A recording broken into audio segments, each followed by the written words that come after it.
నమస్తే రమ్మగారు. నమస్తే జయ. రమ్మగారు, ఏదైనా కొత్త సిరీస్ స్టార్ట్ చేద్దామా? 16 రాత్రులు లాగానే 5 ప్రశ్నలు సిరీస్ చేద్దాం. ఇప్పుడు మనం చెప్పబోయే 5 ప్రశ్నలు కూడా చాలా ఇంట్రెస్టింగ్గా ఉంటుంది. ఎలా రమ్మగారు, మన పూర్వ చింతామణి లాగా? అలాగే ఒక 5 రకాల ప్రశ్నలు, 5 ప్రశ్నలకి సమాధానాలు. ఓకే, సరేనా? ఇది చాలా పెద్ద సిరీస్ ఏం కాదు, చిన్న సిరీసే. ఓకే. పూర్వం కౌశాంబి నగరంలో రత్నాకరుడు అని ఒక వ్యాపారస్తుడు ఉండేవాడు. చాలా సంపాదన పరుడట. ఎంత సంపాదనో. అయితే ఆయనకి కొంచెం పెద్ద వయసు వచ్చాక లేట్గా సులోచన అని ఒక కూతురు పుట్టింది. ఈ సులోచన కొంచెం పెద్దదయ్యేసరికి చిటుక్కుని మరణించాడు తండ్రి. మరణించేసరికల్లా ఈ అమ్మాయి మీద వ్యాపార భారం అంతా పడింది. ఆ పిల్లకి ఏమని ఉండేదంటే, మనకి ఇన్ని వేల కోట్లు ఉన్నాయి, ఎవరినో పెళ్లి చేసుకుంటే అవన్నీ వాడి పరం అయిపోతాయి, అందుకని పెళ్లి చేసుకోకూడదని ఉండేది అమ్మాయికి. పెళ్లి చేసుకుంటే వాడి పెత్తనంలోకి వెళ్ళిపోతుంది. మా నాన్న సంపాదన, మా నాన్న కష్టార్జితం, దీని మీద నా పవర్ ఉండదు. మగవాడు వచ్చేసరికల్లా వాడి చేతిలోకి వెళ్ళిపోతుంది. ఎందుకు అని నువ్వు అడగకూడదు. ఆ రోజుల్లో అలాగే అయ్యేది. ఓకే. మగవాళ్ళు వచ్చేసరికల్లా ఇప్పుడు ఇప్పటికీ కూడా అంతే కదమ్మగారు, అధికారంలో భార్యలు ఉంటే పెత్తనం చెలాయించే భర్తలు మనకి ఇప్పటికీ కనిపిస్తూనే ఉంటారు. ఆమె పెత్తనం ఏమి ఉండదు, మగవాళ్ళు హ్యాండిల్ చేసేస్తూ ఉంటారు. వాళ్ళే కింగులు, పంచాయతీలు వాళ్ళే నడిపేస్తారు. కనపడుతున్నారు కదా ఇప్పటికి. ఇప్పటికీ ఉంది. పూర్వకాలం ఇంకా ఎక్కువ. పెళ్ళి అయితే ఇంకా అమ్మాయిది ఏమి ఉండదు, మొత్తం భర్తది. అందుకని ఆమె పెళ్లి చేసుకోకుండా ఉండాలని చూసేది. ఓకే. కానీ వాళ్ళ చుట్టాలు పక్కాలు, ఆమె వ్యాపారం సంభాళించే వాళ్ళ దూరపు చుట్టాల దగ్గర శ్రేయోభిలాషులు, ఆ ఊళ్ళో ఉన్న ప్రజలు, పెద్ద పెద్దవాళ్ళు, రాజుగారి బంధువులు అందరూ ఈ సులోచనని పెళ్లి చేసుకోమా పెళ్లి చేసుకోమా పెళ్లి చేసుకోమా అనేవారు. తల్లి కూడా లేరా? తల్లి లేదు. ఓకే. అయితే ఏమైంది, సులోచన ఏమనుకుందంటే, పెళ్లి చేసుకుంటానని ఒప్పుకొని నాకు కొన్ని ప్రశ్నలు ఉన్నాయి, నా ప్రశ్నలకి సమాధానం చెప్పి ఉన్నవాడినే నేను చేసుకుంటాను అని చెప్పేసరికి ఏముంది ఇంత పెద్ద, 200 మంది లేరు మనవాళ్ళు అని సరేనన్నారు. వారా వీరా అందరూ పెళ్లి కొడుకులు, ఈ అమ్మాయికి అనురూపమైన వాళ్ళు, కాస్త వయసు సరిపడా ఉన్న వాళ్ళు, కొంచెం యంగ్స్టర్స్, ఇంత ఆస్తుంది లప్ప అదంతా పడిపోతుంది కదా అని ఉత్సాహపడేవాళ్ళు వచ్చేవాళ్ళు. ఈవిడ తన ప్రశ్నల్లో మొదటి ప్రశ్నలు వినంగానే ఏమిటి ఇది, ఎక్కడి నుంచి వచ్చింది ఇది అని వెళ్ళిపోయేవాడు. తేడాగా ఉంది, ఆ ప్రశ్నకి సమాధానం మనకు తెలియదు. దానికోసం బోల్డ్ ప్రయత్నం చేయాలి. ఎక్కడికైనా వెళ్ళి ఏదైనా ఆన్సర్ ఇప్పుడు ఒకటి కొనుక్కురమ్మన్నాం అనుకో, కొనడానికి ఓ కొట్టుకెళ్తే సరిపోతుంది.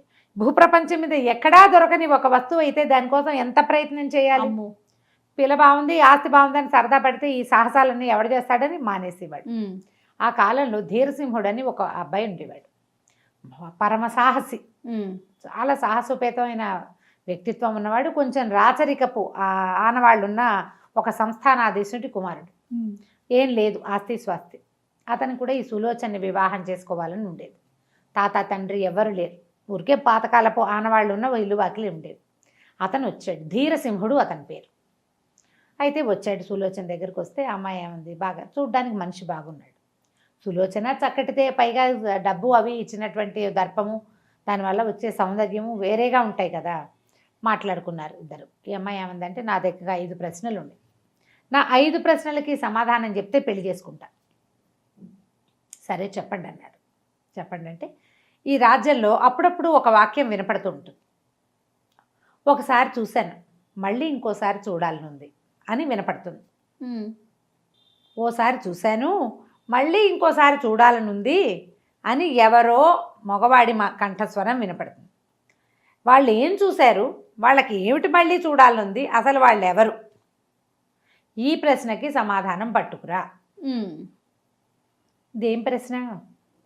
ఎప్పుడో ఎవరో ఎక్కడో ఏమిటో అరుస్తారు, దీనికి తలాతోక ఏమీ లేదు. ఈ ఊళ్ళో ఎవరికీ తెలియదు. ఇప్పుడు ఒకవేళ ఆ ఊళ్ళో ఎవరికైనా తెలుసుంటే, ఎవరైనా చూస్తే ఈ పాటికి ఆన్సర్ వచ్చేసును. రాలేదంటే ఏమిటి, ఎవరికి తెలియదు. ఆ రాజ్యంలో ఎవరికీ తెలియదు. సరే, ధీరసింహుడు ఒప్పుకున్నాడు. అలాగే వెళ్తానన్నాడు. అయితే 1-2 రోజులు కౌశాంబిలోనే ఉన్నాడు అతను. ఒక ఉత్తరపు వైపు నుంచి అట్లా వస్తోంది ఆ శబ్దం. ఆ వైపుకి వెళ్తాం మొదలుపెట్టాడు ప్రయాణం. వెళ్ళగా వెళ్ళగా వెళ్ళగా వెళ్ళగా వెళ్ళగా ఒక అడవి దారిని పట్టాడు అతను. ఆ అడవిలో ఒక నక్క జంట, 2 నక్కలు, ఆడనక్క మగనక్క, ఏడుస్తూ కనపడ్డాయి అతనికి.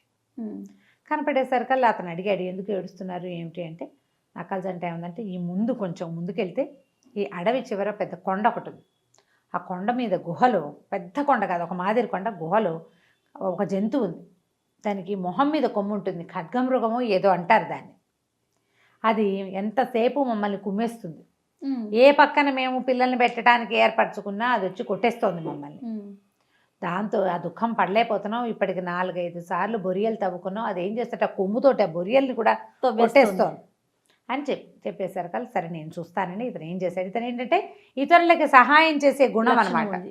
ఇక నడుచుకుంటూ వెళ్ళాడు, అడవి చివరికి వెళ్ళాడు, కొండ మీదకి ఎక్కాడు. చిన్న గుహలాగా ఉంది, లోపల చూస్తే ఖడ్గమృగం నిద్రపోతాం. నిద్రపోయేదాన్ని చంపచ్చా? తప్పు కాదు. అందుకని ఏం చేశాడంటే అతను కొన్ని ఇవి తెచ్చుకున్నాడు, ఆయుధాలు. ఓ ఖడ్గము, ఓ విల్లు, తర్వాత ఒక ఇది మన గొడ్డలు లాంటివి. ఎందుకంటే ఈ అడవిలో ప్రయాణం కదా, ఎక్కడేమి అడ్డం వస్తాయో తెలియదు. సరే ఆ గొడ్డలు చేత్తో పుచ్చుకొని రెడీగా కూర్చున్నాడు. కాసేపు అయ్యేసరికల్లా ఆ ఖడ్గమృగం నిద్ర లేచింది. ఒళ్ళు తెలియకుండా పడుకుంటాయి ఖడ్గమృగాలు. అది లేచి బయటకు వచ్చేసరికల్లా ఇతను ఏం చేశాడు, తనున్న రాతి మీద నుంచి ఆ ఖడ్గమృగం మీదకి దూకి దానికి కొమ్ము విరగొట్టేశాడు.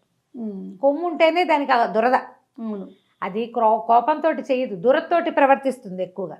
అక్కడి నుంచి దాన్ని సంహరించేసి కిందకు వచ్చేసాడు. వచ్చి నక్కల జంటకు చెప్పాడు, మీరేం బెంగపెట్టుకోకండి, దాన్ని చంపేశాను నేను, అది మీ జోలికి రాదు ఇంకా అని. నేను ఒక పని మీద బయలుదేరాను, ఎవరు ఏమిటంటే నేను పని మీద బయలుదేరానని చెప్పేసరికి అవేమన్నాయి, బాబు మేము కూడా అప్పుడప్పుడు వింటాం ఈ మాట, ఎవరో మాట్లాడుతున్నట్టుగా వినపడుతుంది. ఏ వాక్యం? ఓసారి చూశాను మళ్ళీ చూడాలనుంది. నువ్వు ఓ పని చెయ్యి, నేను మీకు పెద్ద సహాయం చేయలేం, కానీ నువ్వు మమ్మల్ని అడిగావు కాబట్టి బాగా ముందుకు వెళ్ళిపో, అడవిలో ఎడం వైపుకు తిరుగు, అక్కడ ఒక కొలను అవి కనపడతాయి నీకు, అక్కడ ఆ వైపుకు వెళ్తే ఆ దిక్కు సౌండ్ వచ్చే దిక్కు అది. ఓహో అని చెప్పేసరికల్లా సరే వెళ్ళటం మొదలుపెట్టాడు. క్లూ వచ్చింది. ఆ క్లూ ద్వారా పట్టుకొని నడవడం మొదలుపెట్టాడు. అక్కడ దాకా వెళ్ళేసరికల్లా బాగా నడిచి వెళ్ళి కొంచెం చీకటి పడే సమయానికి 2 పాములు, పెద్ద పాము చిన్న పాము, ఆ పెద్ద పాము చిన్న పాముని మింగేయడానికి ట్రై చేస్తుంది. ఆ చిన్న పాముల దిబోమని కేకలు వస్తున్నాయి దాని గొంతులోంచి రక్షించమని. దాంతో ఇతను ఏం చేశాడు, గబుక్కున కత్తి విసిరేశాడు ఆ పెద్ద పాము మీద. ఈ పాముకి ఎప్పుడైతే కత్తి తగిలిందో 2 గంధర్వులు ప్రత్యక్షమయ్యారు.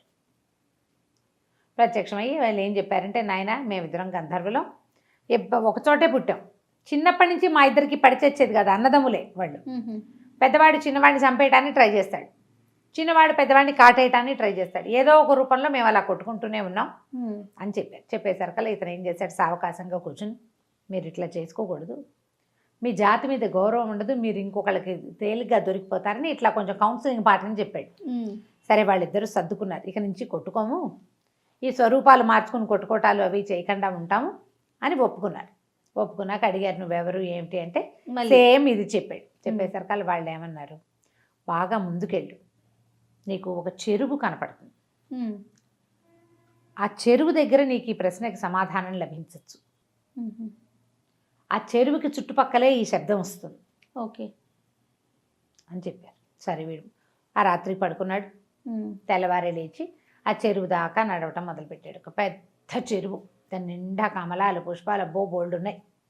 అక్కడ కూర్చుని ఉండేసరికల్లా చూస్తున్నాడు అటు ఇటు, ఏవో పళ్ళు కాయలు తెంపుకొని తిన్నాడు, ఆ చెరువులో నీళ్లు తాగాడు. చూస్తుంటే ఆ చెరువులో నుంచి ఒక సౌందర్యవతి అయిన ఒక అమ్మాయి బయటకు వచ్చింది, పలకరించింది, చేయి పుచ్చుకుని చెరువు లోపలికి తీసుకెళ్ళిపోయింది. లోపలికి వెళ్ళేసరికల్లా అదొక పెద్ద ఉద్యానవనం, ఎన్ని చెట్లో ఎన్ని పువ్వులో ఎన్ని కాయలో ఎన్నో. ఈ చెరువు లోపల కూడా ఇంకో చెరువు ఉంది, బోలెడన్ని నీళ్లు. అక్కడి నుంచి ఒక పెద్ద భవనం ఉంది లోపల. అక్కడి లోపల తీసుకెళ్తే అలాగా భవనంలో వరుసగా చిత్రపటాలు ఉన్నాయి, అందరూ అమ్మాయిల బొమ్మలే. వరుసగా స్తంభాలుండి స్తంభాల మధ్యలో ఒక్కో దాంట్లో ఒక్కొక్క ఫోటో వరుసగా తగిలించింది, ఒక చోట ఖాళీ ఉంది. ఈ లోపలికి వెళ్ళాక ఇతను వెంబడి పెట్టుకు తీసుకెళ్ళింది కదా అమ్మాయి, చిటుక్కున ఫోటోలాగా మారిపోయి చిత్రపటంలాగా వెళ్ళి ఆ గోడ కతుక్కుంది. వీడు నిర్ఘాంతపై చూస్తున్నాడు, అన్ని ఫోటోలే, ఎవరు లేరు. తెల్లబోయాడు, ఇదేమిటి ఇట్లా ఉంది, ఏం చెయ్యాలో తెలియలే. బయటకు వచ్చాడు, అటు ఇటు తిరిగితే ఆకలిస్తోంది. బొమ్మలున్నాయి కానీ మనుషులు లేరు. పెద్ద భవనం, బయట బోళ్ళు చెట్లు, ఇక ఎన్ని పళ్ళు కోసు తిన్నాడో ఎన్ని నీళ్లు తాగాడో ఎన్ని పళ్ళు తిన్నా కడుపు నిండిన ఫీలింగ్ ఉండదు, ఎన్ని నీళ్ళు తాగినా దాహం తీరదు. ఏం చేస్తాం, మళ్ళీ లోపలికి వచ్చాడు. పెద్ద హాల్ లాగా ఉంది కదా, అట్లా అటు ఇటు అటు ఇటు ఇటు అటు నడవటం మొదలుపెట్టాడు. ఆ హాల్లోంచి ఒక చోట చీమలు ఒక చోట నడుస్తున్నాయి లోపలికి. మామూలుగా మనకు బొరియలు పెడతాయి హాల్స్లో, ఈ మన బిల్డింగుల్లో చీమలు గోడల బారి నుంచి ఇలా చీమల బారి కనపడుతుంటుంది. ఈ చీమల బారి ఏమిట్రా గోడలోకి వెళ్తుందని ఆ గోడ మీద ఇట్లా అన్నాడు. అనేసరికల్లా అక్కడ కొంచెం గ్యాప్ లాగా కనపడి ఇంకోసారి గట్టిగా తట్టేసరికల్లా ఆ గోడ ఓపెన్ అయింది, కొంచెం ఇట్లా తెరుచుకుంది. ఆ ఓపెన్ అయిన దాంట్లో ఒక పెద్ద అంత పెట్టె. ఆ పెట్టె తెరిచి చూస్తే ఒక తాళం ఉంది. ఈ తాళం సరిపడా వస్తువులు ఏమున్నాయి ఇక్కడ వెతకటం మొదలుపెట్టాడు. అక్కడికి ఇక్కడికి అవన్నీ చూశాడు. ఎన్ని గదులు ఉన్నాయో ఆ బిల్డింగ్లో, ఏ గదికి ఈ తాళం పట్ల. చివరగా ఒక చిన్న గదికి పట్టింది. పట్టేసరికి ఆ చిన్న గది దాకా వెళ్ళాడు. గది దాకా వెళ్తే చిన్న గదిలో కూడా గదికి తాళం తెరుచుకుంది, కానీ లోపల ఇంకేమీ కనపడలేదు. ఏం కనిపించలే. ఏమిటి ఇక్కడ ఏమీ లేదు. అయితే అక్కడ ఒక పెద్ద భోషాణం పెట్టేలాగా ఉంది. తాళమేమో తలుపుది, భోషాణానికి ఏమీ లేవు. ఆ భోషాణం తీయలేకపోయాడు. అతను అటు ఇటు నడుస్తుంటే ఒక చిన్న మీట లాంటిది ఒకటి కనపడింది. అతని కాలి కింద పడింది. ఎప్పుడైతే కాలు ఆ మీట మీద పడిందో టప్ మన పెట్టి తెరుచుకుంది. అర్రే ఇదేదో బాగుందే, గబగబా ట్విస్ట్ పరిగెత్తుకుంటూ వెళ్ళాడు ఆ పెట్టె దగ్గరికి. ఆ పెట్టెలో ఒక కాగితం రాసు, ఒక రేకు మీద రాయబడింది, ఇదంతా మాయ. ఎవరైతే తోటలో ఉన్న బంగారపు చెట్టు పెకిలిస్తారో, ఎవరైనా పెకిలిస్తే అప్పుడు ఈ మాయ అంతా తొలగిపోతుంది అని రాసింది. తోటలో చూశాడు తను. సరే, బంగారపు చెట్టును ఎవరు పెకిలిస్తారో, ఎవరైనా పెకిలిస్తే ఈ మాయ తొలగిపోతుంది చూసుకున్నాడు. ఈ లోపల ఏమైంది, టింగుమని రకరకాల శబ్దాలు వినిపించడం మొదలుపెట్టినాయి. టింగ్ టంగ్ టంగ్ రకరకాలు, ఏంటంటే గజ్జలు అవి చప్పుళ్ళు. ఇతను ఆ గది బదులు బయటకు వచ్చేసరికి ఆ హాల్లో ఉన్న అందరూ అమ్మాయిలు, అన్ని ఫోటోలు అమ్మాయిలు అయిపోయినాయి. మామూలుగా అయిపోయారు. అటు ఇటు తిరిగారు, డ్యాన్సులు చేశారు, పాటలు పాడారు, భోజనాలు వడ్డించుకున్నారు. నువ్వు కూడా రా అని ఇతనికి కూడా భోజనం పెట్టారు. బాగా ఆటపాటలు, ఎన్నో నాట్యాలు, గందరగోళం అన్నీ అయ్యేసరికి తెల్లారేసరికల్లా మళ్ళీ వీళ్ళని బొమ్మలాగా వెళ్ళిపోయి పైన కూర్చుంటున్నారు. ఇతను ఒక కీలకం తెలుసుకున్నాడు, ఏమిటి, బంగారపు చెట్టు పెకిలించాలి అని. సరే ఏమనుకున్నాడు, ఇప్పటి గడిచిపోయింది ఒకరోజు, వెళ్ళి ఆ చెట్టు సంగతి చూద్దాం అనుకున్నాడు. తోటలోకి వెళ్ళాడు. ఒక బంగారపు చెట్టు ఉంది, బోల్డని మొక్కలు ఉన్నాయి కదా, బంగారపు చెట్టు, పెద్ద చెట్టు. దాన్ని పీకాడు, లాగాడు, ఏం చేసినా కదల్లా. అక్కడి నుంచి తన దగ్గర కత్తిడాలు బోల్డ్ ఉన్నాయి, సాధనాలు. కొట్టు ఠాంగుమంటుంది కానీ విరగదు, ఊడదు. ఇక అవ్వదనుకున్నాడు. లాభం లేదు, ఇది కాదు, ఇదేదో మాయ, వీళ్ళందరూ బొమ్మలైపోతారు.